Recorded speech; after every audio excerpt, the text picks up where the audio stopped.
Hello, join me today as I unleash my top secret pre-season triathlon training tool.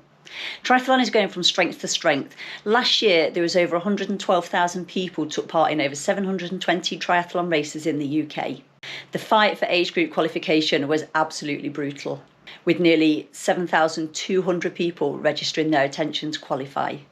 This year I've got a cracking race schedule planned, but I've got to be fitter, faster and stronger than what I was last year. It's really easy to take your foot off the gas with winter cycle training, plodding along just doing nice little coffee stop rides, and then before you know it, it's spring and the first race of the season's here and you aren't ready for it. This week I've got a punishing schedule of swimming, biking and running fitness testing. The results of these are going to play a really vital role in how I structure my pre-season training. Join myself for the ride where I'm going to push myself to the absolute breaking point. I've actually started my winter training a little bit early this year, as the first European qualifying race is end of May, and to be honest I think this is probably my best chance that I've got for qualifying. It's the Outlaw Sprint at Nottingham, which is local for me, and no home pier pond by the back of my hand. It's a flat course, so I've really not got any excuses for doing well. Last year I wasn't fit enough for that first race of the season in Barry Island, and it really showed. This year I don't want to get caught out with the same problem. We're in mid-December now and I've just finished my first 6 weeks training block with starting early. I thought this would be a really good time to do some fitness testing, and then I can accurately set my training zones for my next block in the new year. Earlier this week I did a critical swim speed test. My 400 metre time was 7:37, which I was quite happy with, if I'm honest. Even at my fastest I'm only about 7:30, so for mid-December I was quite happy with that. My 200 metre time was 3:33, so that gives me a critical swim speed of 2:02.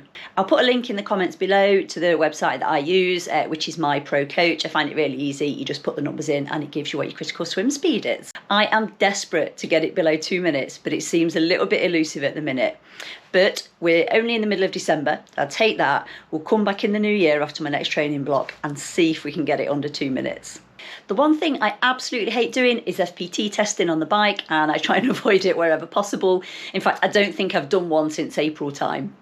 I don't like doing them in the season because I find I have to be quite well rested to be able to do them properly, and then it takes a few days for me to recover afterwards, and before you know it, you've lost a week of training. My last one, I was about 153, which I really want to get better than that. I want to be over 160. I wouldn't be surprised if if I was lower than 153. I've had October, November where I've done lower intensity. So yeah, I think trying to aim for above 153 might be a little bit ambitious, but I am ambitious. So let's see how it goes. I'm all set up and ready to do the short one, because who the heck does the long one? Don't know why anybody would ever put themselves through that misery. I'm going to give it absolutely everything, try not to puke up, and we'll see how it goes.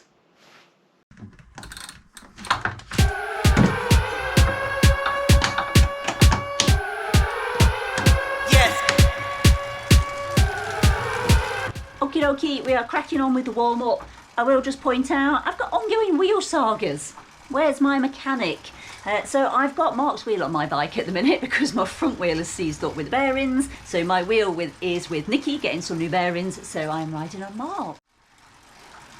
That's my warm-up done. I've now just got 6 minutes of recovery. I don't like to smash that warm-up too hard as it suggests. The 5 minutes at the end I just do it about 165.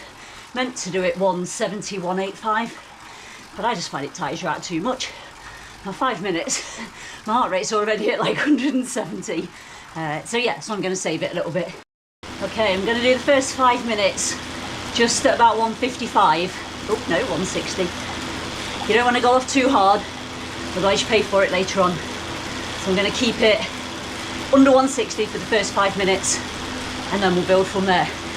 Got the fan on. There shouldn't be that much filming with this because I should be working too hard to have a conversation.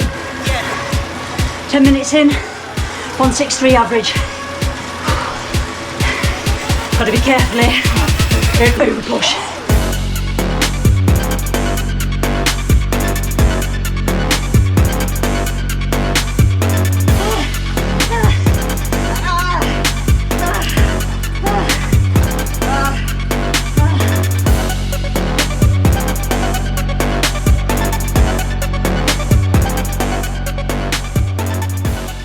So that that is really disappointing.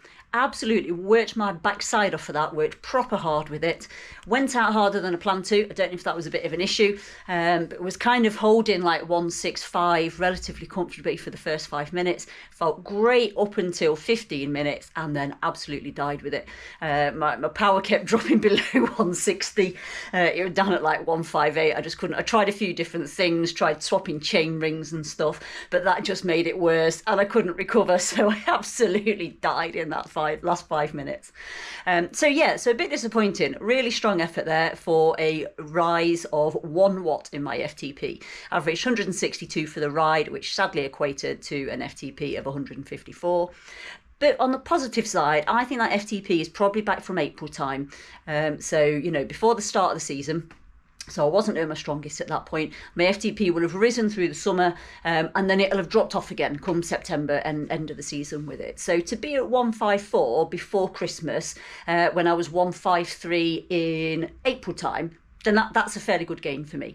I want to get my I'd like to get my FTP to 160. I think to be getting European qualification, my FTP needs to be 160. So I have got until, I'm going to say mid-March, and I'm going to try and get my FTP to 160. So my next 6 weeks is going to focus on some really hard, vomit-inducing bike sessions. I'm going to now go and try and recover properly from this. I'm going to get some protein down me. I'm really going to watch my diet over the next few days to make sure that I'm getting all my protein in. Give myself a little bit of time to recover. And then what are we today? Sunday, maybe Wednesday, I'm going to do a 5K run test. I will then have my critical swim speed, my FTP, my 5K baseline, and then we can sit down and hammer out what the sessions are going to be over the next 6 weeks. And I will sit and talk you through them for a little bit. If you haven't already, please like and subscribe and join me next time.